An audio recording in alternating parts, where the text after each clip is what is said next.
Today we took our guests for a scenic drive along the Thousand Islands Parkway from Gananoque to Rockport. The Thousand Islands Parkway runs parallel to Highway 401. It's just a beautiful route, and if you're ever driving from Toronto to Montreal, for an example, you might want to get off at Gananoque and take this route. It goes all the way to Belleville, actually, and it's just absolutely beautiful with spectacular views of the waterfront and all the islands. We really enjoy the stretch between Gananoque and Rockport. There's lots of different restaurants where you can pull off and just check out the Thousand Islands from the waterfront, or you can stop by at a number of different villages, including the Ivy Lea Village and Rockport, and you can also go to the Ivy Lea Club. And those are the stops that we made today, and I'll be showing those as well as the boat cruise on the Rockport Island Cruise. We like to get the Island Cruise at Rockport. You can get them at many different locations, but in Rockport, you're right in the heart of the Thousand Islands, so our cruise really takes in all the different sites over a very short distance. And we took the 2-hour cruise. And the 2-hour cruise is just perfect for us. We don't stop at Boldt Castle, but you get to go all the way around it, as well as pass over or under the international bridge that runs from Canada to the USA.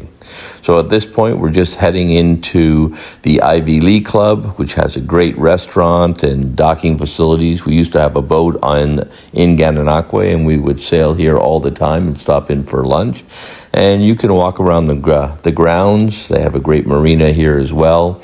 But we like to go to the grounds, either grab some lunch or even grab an ice cream, walk the grounds, and then head on down the road and go through the village of Ivy Lea, and then maybe spend some time in Rockport, which has a nice waterfront with pubs and restaurants as well. And we do that before we get on the boat. Anyways, I hope you enjoy this tour and get a real feeling for what a visit to the Thousand Islands is like and all about.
So the Ivy Lea Club has a main dining room, which is normally open for dinner, but they also have this patio here, which is open all summer long.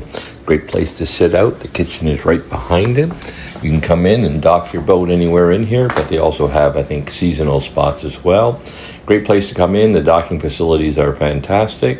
And you don't need to be a resident of this area or own shares in the marina or anything like this. Anybody is welcome to come.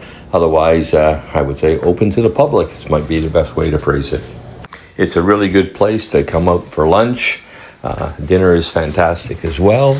Really hot upper end, I would say. The prices are pretty fair, though, especially for lunch. And sitting on the patio here is just spectacular. Watching the boats go by, catching some rays.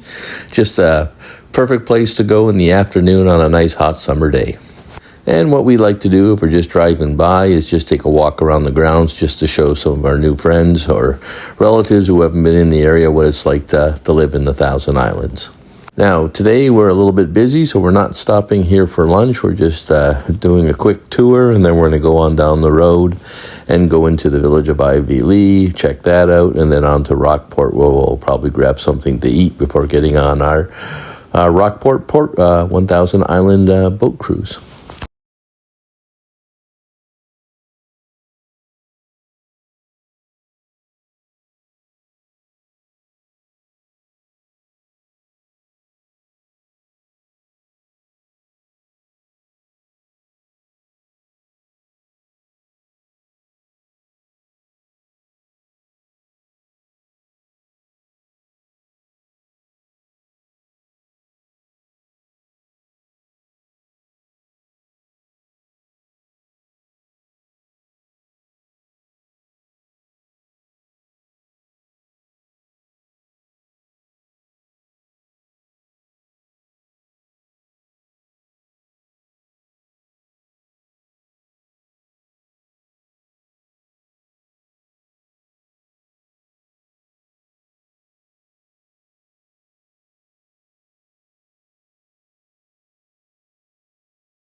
Just a beautiful little village right off the Thousand Island Parkway.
So that's the road through the Ivy Lea village, and now we're heading over to Rockport, where we'll be catching our boat cruise. And it's also a small little village with lots of shops and restaurants right on the waterfront.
So the bridge in the distance that you see is the Thousand Islands Bridge. It's an international bridge. This span is entirely in Canada, but the next span after you go over Hill Island is in the U.S. So Canada maintains this span, and New York State maintains the other. We're going to sail under it twice. Take a look at it, go around the islands there, then come back around and then head over to the U.S. side of the Thousand Islands and see Boldt Castle. So the rest of this trip, I'll be showing you all the shorelines, all the beautiful homes and cottages on islands or on the mainland. This is where a lot of wealthy people come to stay and enjoy the summertime.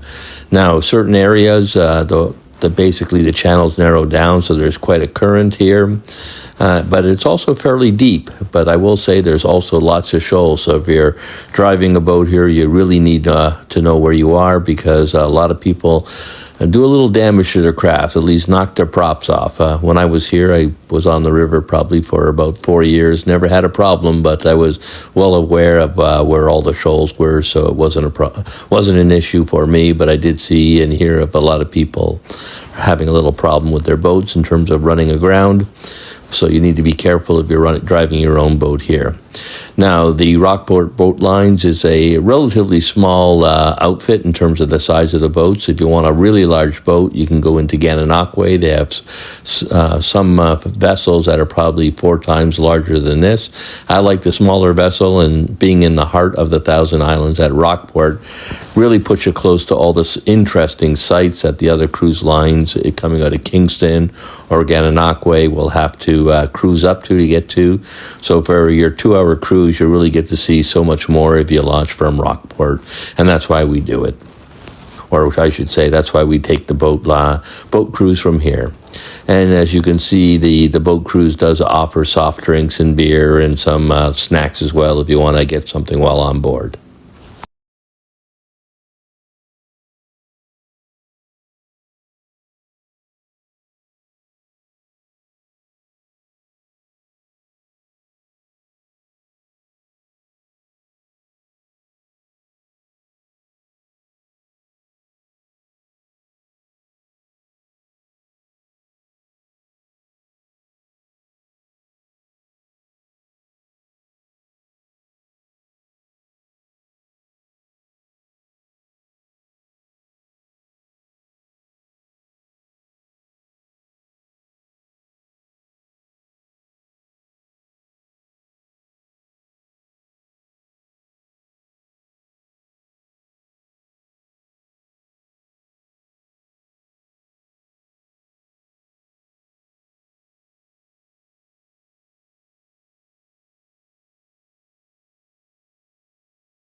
So sorry for all the wind noise in the video, but I'm filming outside on the boat while we move, so that creates a lot of noise. Tell you a little interesting fact. To be classified as an island in the Thousand Islands, you have to be at least 1 square meter in size, and you have to have a tree on it, and you need to be above the water for the majority of the year. And the island I'm showing here is the smallest island in the Thousand Islands.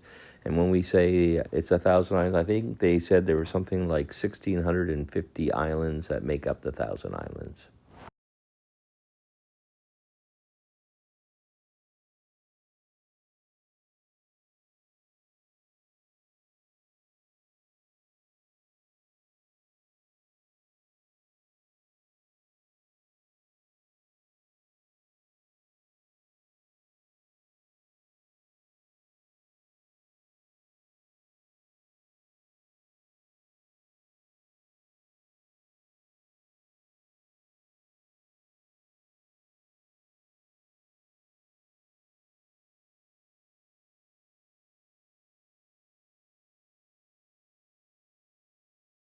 Now, what makes the Thousand Islands so special, I guess the most obvious thing to say is its scenery. It's just absolutely gorgeous here.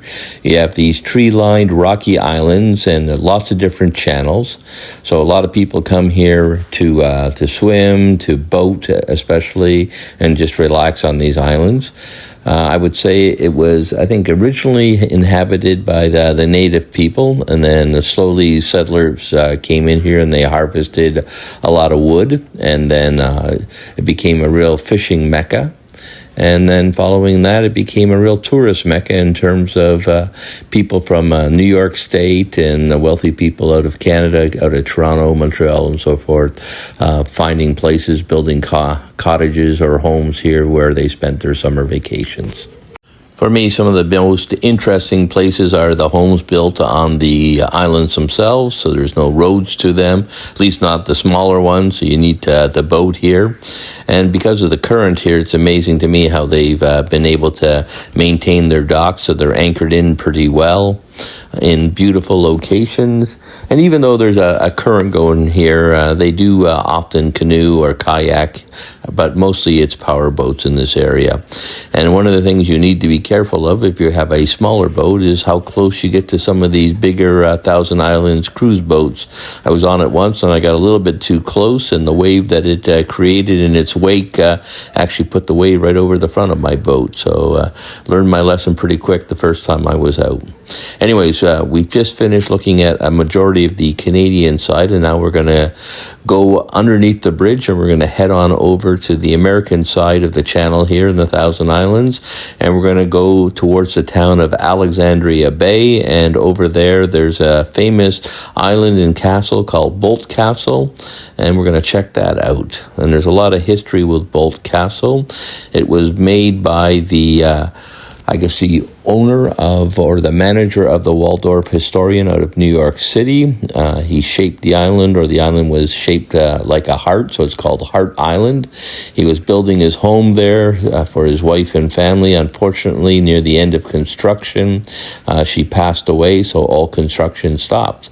And it wasn't until many years later, when the Bridge Authority bought the island and wanted to make it a tourist destination, that it was, the construction restarted using original materials that were still on site, and they completed a good portion of the mansion. Now it's a major tourist destination, and you can take a cruise, a longer one, and they can drop you off there, and you can tour the Boldt Castle and its associated playhouse castle. They have like two. They have the main house, which looks like a castle, and it's quite a large mansion. And then they have a playhouse, which housed a theater. It had a bowling alley, and I think it was made strictly for entertainment. And when you see it a little bit later on, you'll see the whimsical construction of it.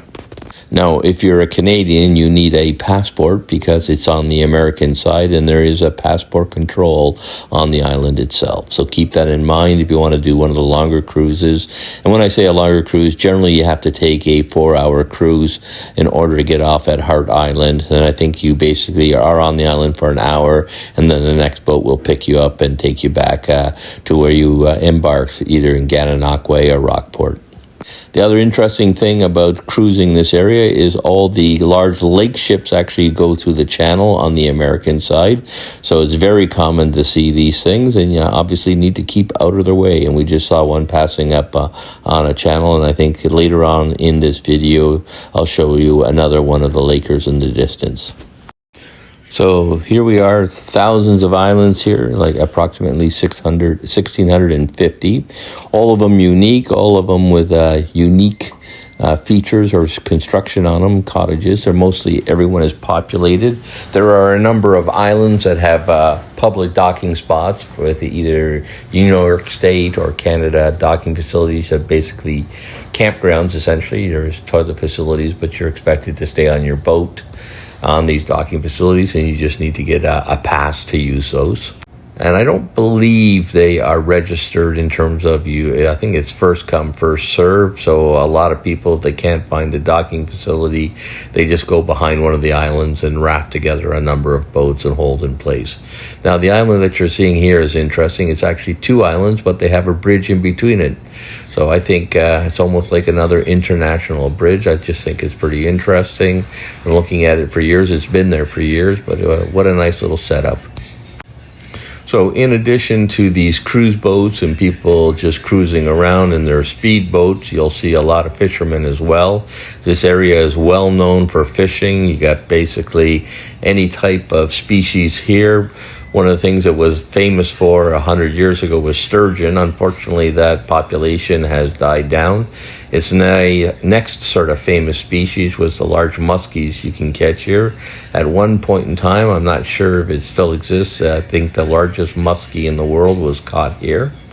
Then you've got pickerel, trout, salmon, and any other type of fish species that you can imagine is here. That's freshwater fish as well. Now, what you're seeing here is Boldt Castle, the structure I talked about earlier. The first structure on the lower level is actually their powerhouse. So that's where they were powering up all the facilities in the castle, including the playhouse. So the main structure looks whimsical, looks like a great place, is actually just a maintenance facility. And then the main castle coming up right now in the distance is the main housing facility. And on the lower level at the base here, what you're seeing is where the boats dock and where they have U.S. Customs. And you need to present your passport at U.S. Customs if you're not an American citizen. And you need that if you want to disembark and tour the castle. So on this side, on Hart Island, they have the main house. They have the playhouse, and they have their power generation station. And across the bay, they actually have their docking facilities. They have these large, I guess you want to call it a boathouse, where they could put their large sailing ships, I guess, but power boats now. And here you can see at Customs, they've got a Thousand Island cruise line, either out of Canada or the USA. If it's out of the USA, it's normally out of Clayton or Alexandria Bay, which is very close to here. And this is where you get off to tour the castle and go through Customs. And if you have the time and have the interest and you want to learn a little bit about history of the area, highly recommend that you go on the 4-hour tour and you tour the castle. They've really done a good job, decorating it with period pieces, so original furniture from that time, original, things like plates and cutlery and paintings and so forth. It really gives you a sense with the rich and famous out of New York, how they expected to live while on vacation in the Thousand Islands here. Now, one of the things I really enjoy about this particular castle, they had their own little entry area. They sort of walled off a certain part, and they have a gate there, sort of like an entry gate on the water. They've got these stags on top of this entry gate. I'm going to show you that in a minute, but basically they created their own little protected harbor where people and visitors to the island could come in a relative quiet, without waves and so forth, because when the wind does whip up here, you can get some pretty large waves. So they wanted to protect that, and this is the gate here, and on top of it, you can see I think it's 3 stags there on top of the gate, and that's where the smaller pleasure boats would enter and drop off their passengers when visiting the castle here and visiting the owners. Or I should say, that was the plan. It was never completed by the owners, and unfortunately sat idle for a long time until the Bridge Authority bought it and started doing all the renovations. It's probably the most popular tourist spot in the Thousand Islands, either to go in and see it or to just come across and tour around it, cruise around it, I should say, by driving your boat. But on the right-hand side, just right across from this channel, is Alexandria Bay, and a lot of river boats or cruise boats come from there, and that's a very beautiful little waterside town as well, which is fun to hang out in. I've done that many times as well.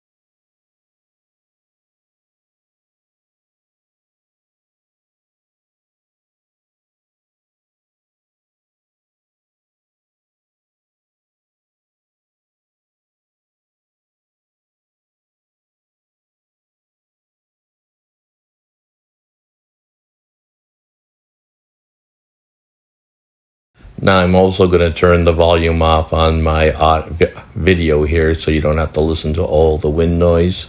So I hope you don't mind that. At least you're going to get all the visuals without all that distracting that noise.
So here we are back to Rockport where we'll be disembarking. So this is a 2-hour cruise. I think it costs us $46 Canadian per person.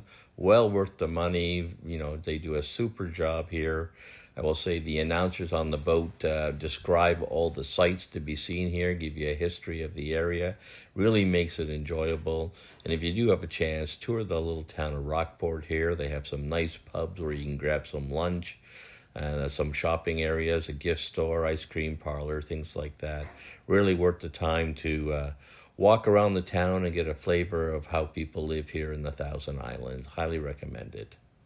And if you're looking for a fine dining place, I would recommend that you head back to Gananoque. And the restaurant that we prefer in the area is called Riva. It's an Italian diner, and they have everything. You can eat inside and outside. It's been there for probably 40 years in various forms. It used to be called the Golden Apple.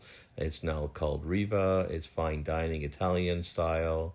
Highly recommend it. And here it is. Beautiful ambiance. You can, as I said, sit outside and inside. Or just a perfect place to end your day.